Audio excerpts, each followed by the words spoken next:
Jamaah sekalian Allah, dalam waktu 15 menit ini saya akan menyampaikan 3 buah hadis. Jadi yang ente hafalin 3 buah hadis aja, bener gak? Cerita-cerita yang mengikutinya nggak penting, tapi 3 hadisnya ente hafalin. 3 hadis inilah yang menjadi pilar-pilar utama ekonomi Islam. Rasulullah SAW pernah bersabda, amantu billah sumastaqim.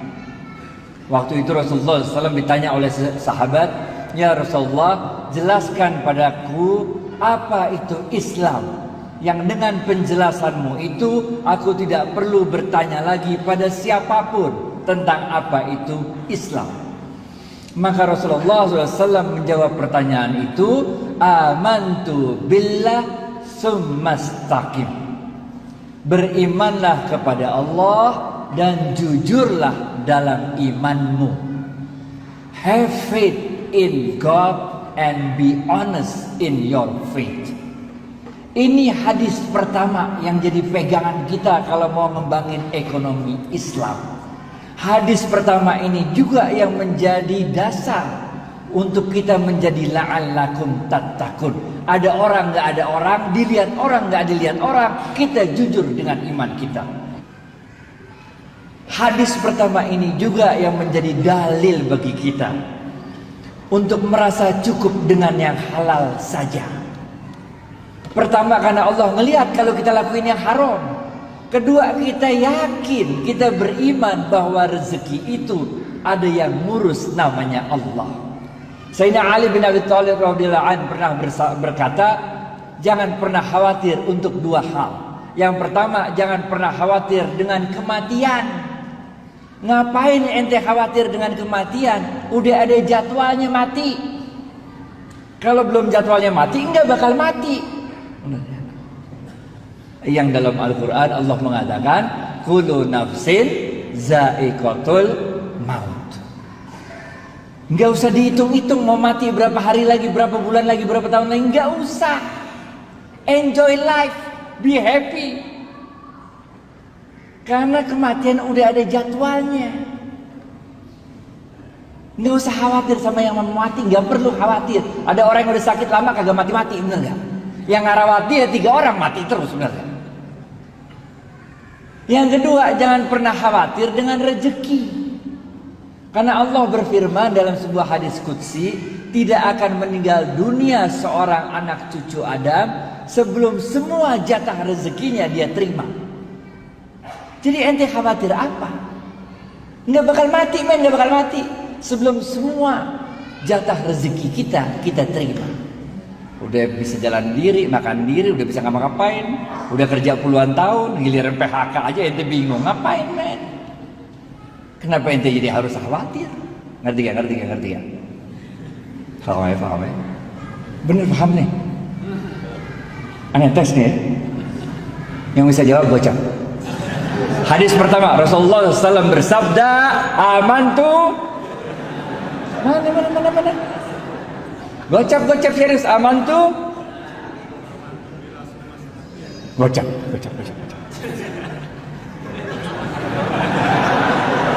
Nyimak, berarti nyimak.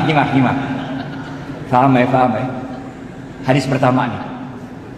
Udah, beriman kepada Allah dan jujurlah dalam imanmu. Nggak usah khawatir rezeki. Kita nggak tahu di mana maut, tapi maut tahu kita di mana. Kita nggak tahu di mana rezeki, tapi rezeki tahu di mana kita. Paham. Hadis kedua. Nggak cukup, men. Kita jujur doang dalam iman kita nggak cukup. Iman aja apalagi nggak cukup, bener gak? Iman doang, ente nggak jujur sama iman ente nggak cukup, men. Ente beriman, tapi nggak jujur dalam iman. Disebut ente sebagai orang munafik. Gocap Pak.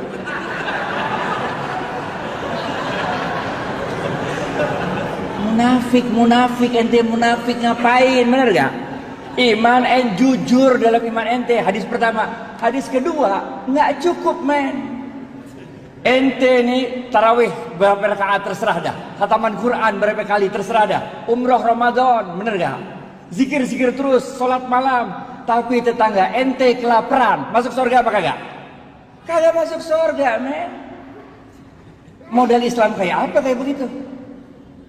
Oleh karena itu hadis kedua Rasulullah SAW bersabda,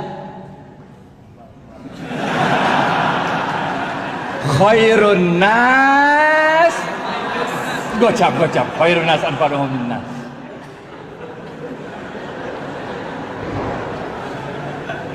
Khairun nas anfa'uhum linnas. Sebaik-baik manusia adalah yang paling banyak memberikan manfaat bagi manusia lain. Banyakin kasih manfaat bagi orang lain. Paham ya? Kasih aja. Rasulullah SAW waktu itu lagi berdiri, nengok ada seorang pelacur.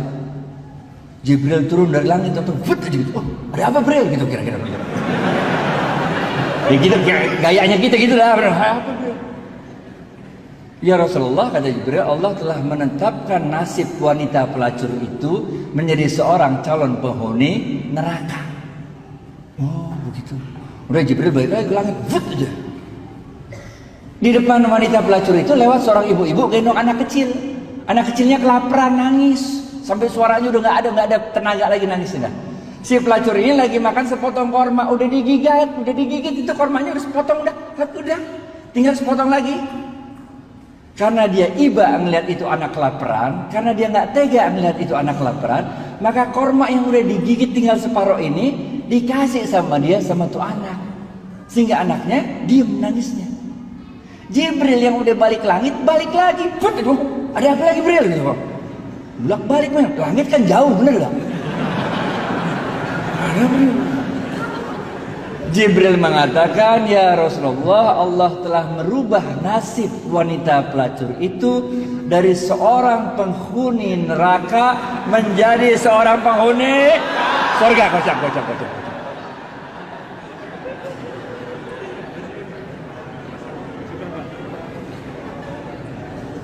Jangan khawatir, saya dulu mahasiswa juga kok, kita tahu bagaimana keadaan mahasiswa.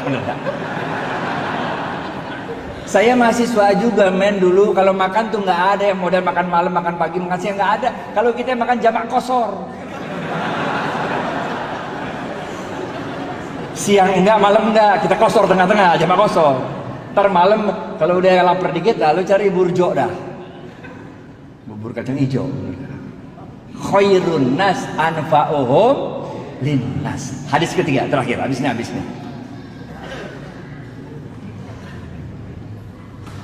Kita nggak cukup kalau kita cuma beriman dan jujur, itu satu hal. Bagi-bagi manfaat bagi orang lain, itu hal lain. Tapi jangan lupa ada yang ketiga. Rasulullah SAW bersabda, ini susah nih.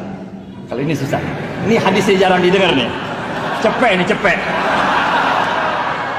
Ini susah nih. Rasulullah SAW bersabda, ini hadisnya susah nih. Man lam yashkurin nas. Cepet.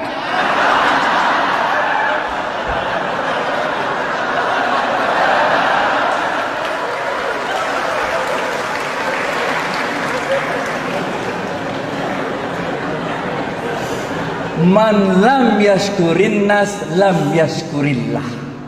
Siapa-siapa yang tidak bisa berterima kasih pada manusia, pada hakikatnya dia tidak dapat bersyukur kepada Allah. Kita bukan nabi, kita bukan rasul, men. Kalau kita nabi, kita rasul, doa dikit pertolongan datang, bener gak? Nabi Musa habis ya waktu ya.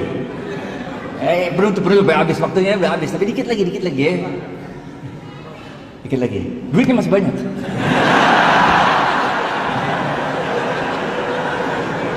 Nabi Musa, men, depannya Laut Merah, belakang Fir'aun. Bagaimana coba? Karena dia levelnya Nabi, doa dikit, Laut Merah kebuka, jalan kaki dah di laut, bener gak?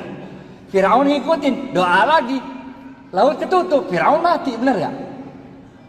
Nabi Ibrahim dibakar Namrud, bener gak? Doa dikit, itu api berasa dingin, bener gak? Kita manusia biasa, caranya Allah nolong kita dengan menggerakkan makhluk-makhluknya untuk nolong kita. Zamannya Nabi Nuh. Ada yang tahu apa kejadian besar zaman Nabi Nuh? Banjir, kocak.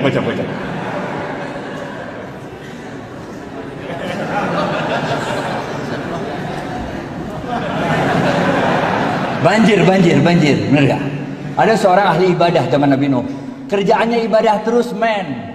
Nggak pernah nggak ibadah.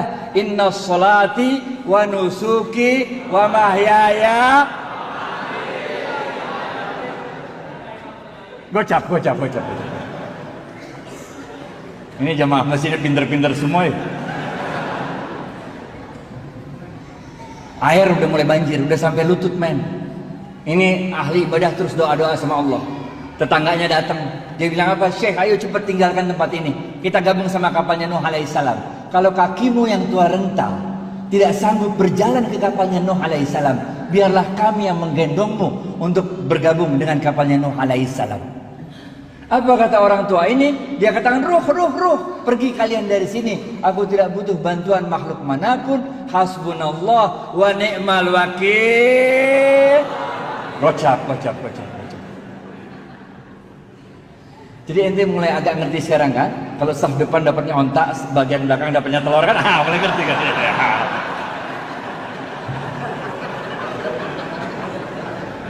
Pergi tetangganya. Air naik lagi sampai dada, men. Tetangganya datang lagi naik ontak. Dia bilang, Syekh, cepat naik ontak kami. Kita gabung sama kapalnya Nuh alaihissalam. Ini air bentar lagi, air besar datang menghantam kita. Apa kata dia? Pergi. Nggak perlu bantuan makhluk manapun. Cukuplah Allah sebagai penolongku. Sungguh Allah sebaik-baik penolong. Pergi lagi tetangganya. Air naik lagi sampai loteng, men. Ini ahli ibadah udah naik loteng, doa-doa sama Allah di loteng. Tetangganya datang lagi, naik sampan kali ini, naik sampan. Dia bilang, Syekh, cepat naik sampan kami. Kita gabung sama kapalnya Nuh. Untuk ketiga kalinya dia usir, pergi. Saya nggak butuh bantuan makhluk manapun. Hasbunallah wa ni'mal wakil, ni'mal maula wa ni'mal nasir. Benar aja dah. Habis itu banjir besar datang, vus saja. Nabi Nuh alaihissalam beserta kaumnya selamat naik kapal besarnya. Ini orang ahli ibadah meninggal dunia dibawa hajar sama banjir. Waktu dia udah meninggal dunia di hadapan Allah, dia protes. Udah meninggal, dia protes. Dia bilang apa? Allah, mata nasrullah. Mana pertolonganmu Allah? Where were you? Why didn't you help me? Kita lihat. Bahasa Inggrisnya gitu mah, enggak. Kalau nggak ngerti nggak apa-apa juga. Udah. Apa kata Allah? Allah katakan, bukankah telah aku kirim 3 kali pertolongan pada dirimu, tapi hatimu terlalu sombong untuk menerima pertolongan yang aku kirimkan. Ini orang kaget, 3 kali? Nggak ada 3 kali, dari mana? Nggak ada Allah, nggak ada 3 kali. Allah bilang, bukankah telah aku kirim 3 orang tetanggamu untuk memberikan pertolongannya pada dirimu, tapi hatimu terlalu sombong untuk menerima pertolongan yang aku kirimkan. Baru orang ini sadar. Jadi tetangga itu engkau yang kirim Allah, katanya. Allah mengatakan, bukankah aku yang berkuasa atas hati manusia? Bukankah aku yang berkuasa untuk menggerakkan hati manusia, memberikan pertolongannya pada dirimu, tapi hatimu terlalu keras, hatimu terlalu sombong untuk menerima pertolongan yang aku kirimkan. Maka orang ini sadar, man lam yashkurin nas lam yashkurillah. Siapa-siapa yang tidak dapat berterima kasih pada manusia, pada hakikatnya dia tidak dapat bersyukur kepada Allah. Inilah yang kita sebut sebagai the month of thanksgiving. Kalau yang pertama tadi, masih ingat? Amantu billah sumastaqim, itu dalam bahasa Inggrisnya kita sebut the month of giving up bad things. Yang kedua, khairun nas anfa'uhum linnas, yang kita sebut the month of giving. Yang ketiga adalah man lam yashkurin nas lam yashkurillah. Siapa yang tidak dapat berterima kasih pada manusia, pada hakikatnya tidak dapat bersyukur kepada Allah, kita sebut sebagai the month of thanksgiving. Terus tingkatkan keimanan kita kepada Allah, terus tingkatkan giving kepada manusia-manusia lain, terus tingkatkan thank you kepada manusia-manusia lain. Fa insyaallah kita menjadi pribadi yang lebih baik. Dengan pribadi yang lebih baik itu, insyaallah kita bisa menegakkan kembali ekonomi Islam. Hidup ini bukan terserah kita, tapi hidup ini ada yang ngatur, Allah yang ngatur. Kadang-kadang bahkan suatu kekeliruan kecil pun yang kita nggak sengaja, Allah yang ngatur, Akhirnya jadi bagus. Serahkan diri sepenuhnya pada kehendak Allah. Keredoan kita atas semua yang terjadi, kemampuan kita, tawakal menerima apapun yang ditetapkan oleh Allah. Ketika orang sangat membutuhkan pertolongan kita, dan kita memberikan apa yang kita cintai untuk orang tersebut, inilah yang disebutkan oleh Allah tadi, lan tanalul birra hatta tunfiqu mimma tuhibbun. Belum sempurna iman seseorang sebelum dia dapat memberikan apa-apa yang dicintai. Assalamualaikum warahmatullahi wabarakatuh.